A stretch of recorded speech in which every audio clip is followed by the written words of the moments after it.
So there are really two main things I want to address. One is, what do the religious traditions teach us about our relationship with the earth? And the second one is, how do we draw on the religious traditions to do something about it?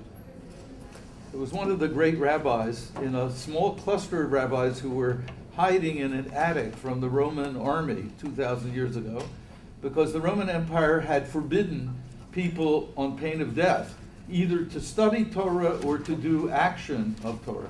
And the rabbis hiding in the attic began debating which was more important to risk your life for, studying or doing. And finally, one of the great rabbis, Akiba, said, which is more important, study if it leads to action. So we are gathered for this day and a half, 2 days and a half maybe, to learn. And it'll all be totally useless to the planet, to our lives, to our children, our grandchildren, unless we do something about it. And the religious traditions are totally clear. If you look at the biblical tradition, you can even begin with the story of the Garden of Eden. There are many ways to understand that story, but one way is this. God, speaking essentially for reality, says, look, there is enormous, incredible abundance. Eat joyfully of the abundance and show a little self-restraint. There's one tree you shouldn't eat the fruit of. A little self-restraint. And they didn't restrain themselves.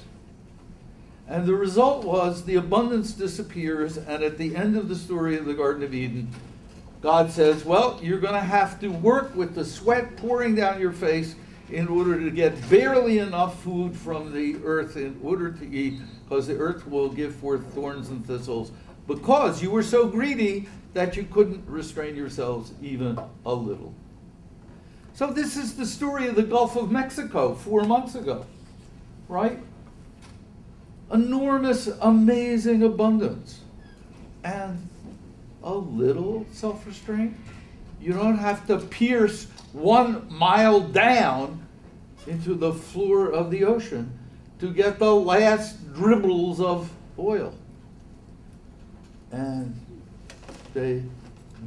we, but mainly they, BP, Big Oil, with its allies in the US government, didn't restrain themselves, and the result was an economic as well as an ecological disaster. So the story of the Garden of Eden runs through all of human history. Can we draw on the abundance of the planet and show some self-restraint? There are 2 Hebrew words that for me are really powerful teachings, just the words themselves. You don't even need a story, in a sense. The word for human being in ancient Hebrew is Adam. With a capital letter, it becomes Adam, the name of one of the first human beings. But it really just means human being, Adam. The word for earth is Adamah. So listen to the 2 words, Adam, Adamah. In English, it's very hard to give that connection, that intertwining in the English language. You can sort of twist English a little bit. For example, if the ordinary word for human being were earthling, which is, the woo-woo word on Star Trek, but if the ordinary word for human being was earthling, then every time we would say earth, we would hear earthling, and every time we would say earthling, we would hear earth. Or, if the ordinary word for the earth was humus, which is a real word, and it means a certain kind of earth, if the ordinary word for earth was humus, then every time we said humus, we would hear human. And every time we would say human, we would hear humus. And we would understand that these are not two separate beings. I really dislike the word environment because it means it's out there in the environs.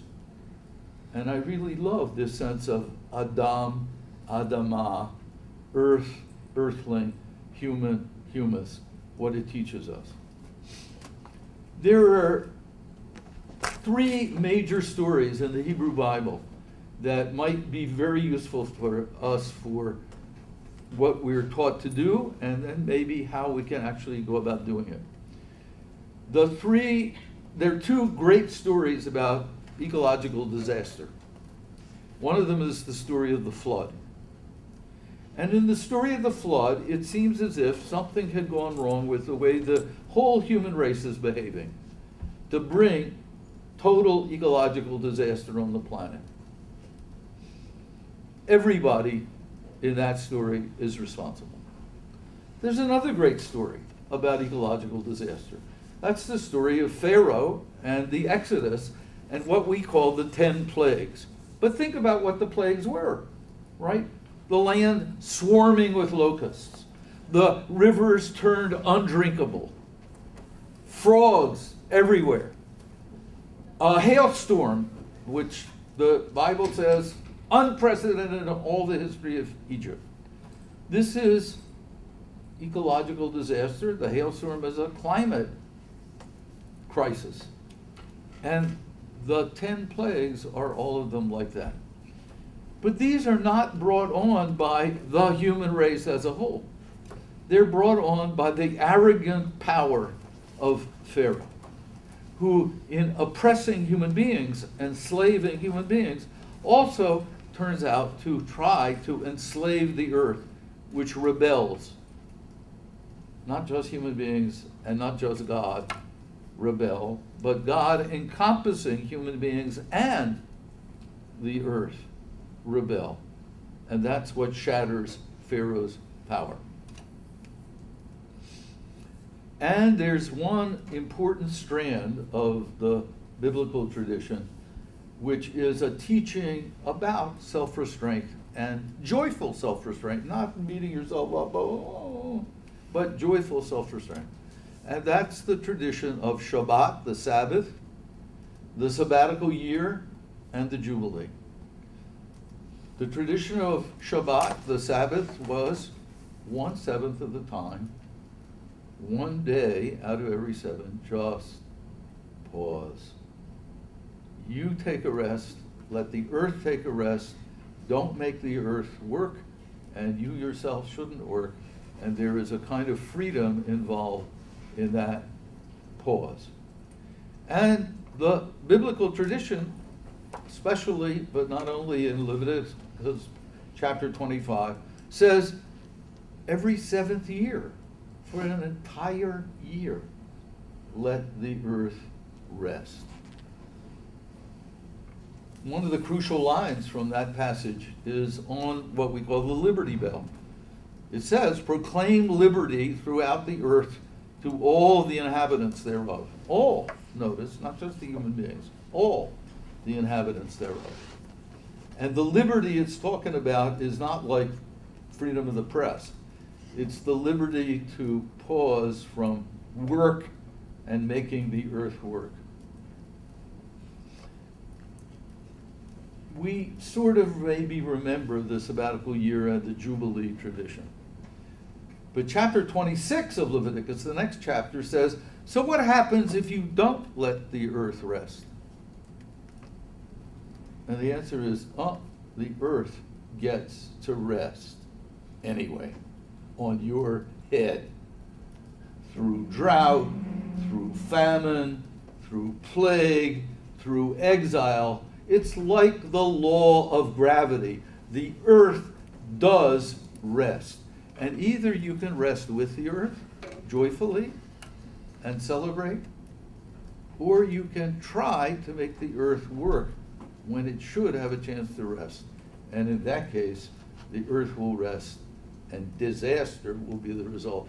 And this is a basic ecological teaching, which our ecological scientists, last night, today, tomorrow, are trying to remind us about. that we have to not exploit every conceivable deposit of oil and coal on the planet, because if we do, it will bring disaster. Okay, last couple of minutes. So what do we do as religious folk about this? I had an interesting 2-minute conversation with somebody last night who said, well, she had gone to a pastor and said, let's do something about this. And the pastor said, I can't think about it right now. I'm worrying about the holy festivals. And she walked away disgusted, saying what she wanted to say was, there won't be any holy festivals if the climate crisis gets out of control. And I said to her, wrong response. Better response would be, aha, how about reminding people what the holy festivals are all about? Passover is about a Pharaoh who tries to oppress human beings, the earth rebels, and Pharaoh is overthrown.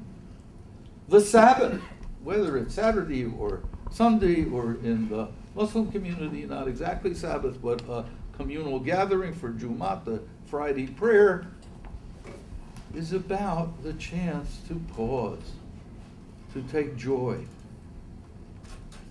Palm Sunday in the Christian tradition, the beginning of Holy Week, is a memory of a demonstration carried on against the Roman Empire, with people waving palm branches the way we would demonstrate in front of the White House, waving placards, waving signs saying, hey, pause, don't dig oil wells into the Gulf of Mexico.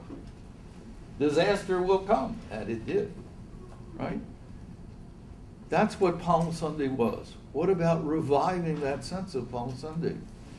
What about creating Passover Seders on the streets in front of a big oil company or a bank that's funding the destruction of the mountains of West Virginia?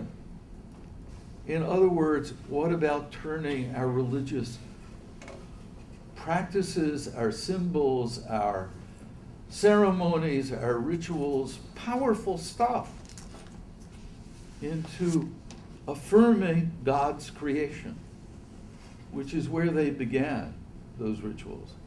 What about reminding ourselves that's what the rituals are for? When we baptize a baby, or in Jewish tradition have the circumcision ceremony, what about just spending 5 minutes in the ceremony to say, we want you to grow up into a world that is fruitful, into an earth that is not shattered. And we promise to take the actions that will make that real. So instead of scornfully dismissing, oh, what good are your religious ceremonies? How about making the religious ceremonies good and real? And what would it mean for religious communities to begin doing that? So from the Jewish tradition, I handed around, and some people may not have gotten it, several things. One called the Green Menorah. It focuses on Hanukkah, but it's not only about Hanukkah. It's about 7 actions at the household level and 7 actions at the policy level that people could take in honor of the 7 branches of the ancient menorah, the one in the temple, which was supposed to be like a tree. That's why we called it the Green Menorah, because the shape of that menorah was based on the model of a tree. And I passed around a green sheet called Climate Policy, 7 Principles for Jewish and Interfaith Action, which looks back into Torah, into the biblical tradition, to ask the question, so if we took it seriously, that it addresses us now, what would it be saying? So I welcome you to keep these. If you didn't get them before, check with me before you leave and make sure. How many people did not get them? Okay, so let me hand them around in both directions, I guess. And maybe the green sheet, send around some of them this way. Do it. Thanks, David. Thank you. Okay, here's one. And absorb them. Let me ask you not to read them now. Big spiritual self-discipline is to get something that's worth reading, but not read it instantly. I grew up in a family where if there was a cereal box on the table at breakfast time, people read the cereal box. All right, so just keep it, read it later, and let's hear from the others.